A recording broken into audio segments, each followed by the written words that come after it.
माझ्या प्रिय भावा बहिणीनो, नमस्कार. मी संजय कांटील आपले मनापासून स्वागत करतो. आज 9 ऑगस्ट जागतिक आदिवासी दिवस आहे. तसेच रक्षाबंधन उत्सव देखील आहे. आजचा दिवस हा खास आपल्यासाठी आहे.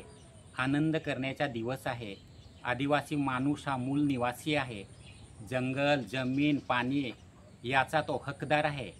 पण आज देखील आपल्या आदिवासी माणसाला खूप संघर्ष करावा लागतो. माणसाच्या 3 मूलभूत गरजा असून आहेत अन्न, वस्त्र, निवारा तसेच शिक्षण, आरोग्य ह्या माणसाला भेटले पाहिजेत. परंतु त्या देखील आज आपल्या आदिवासी माणसाला भेटत नाहीत.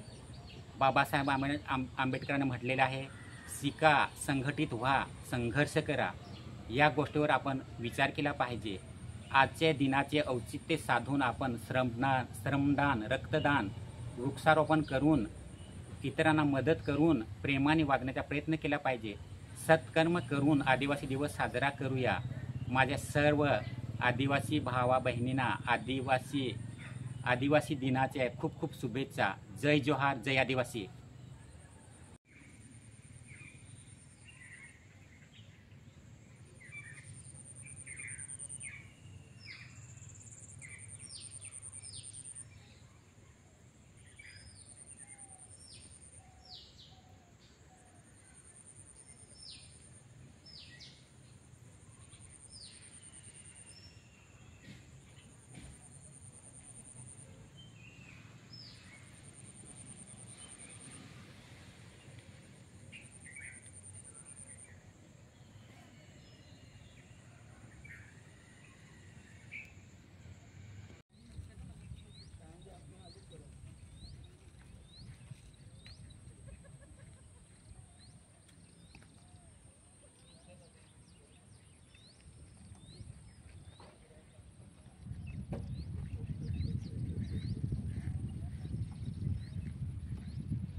लवकर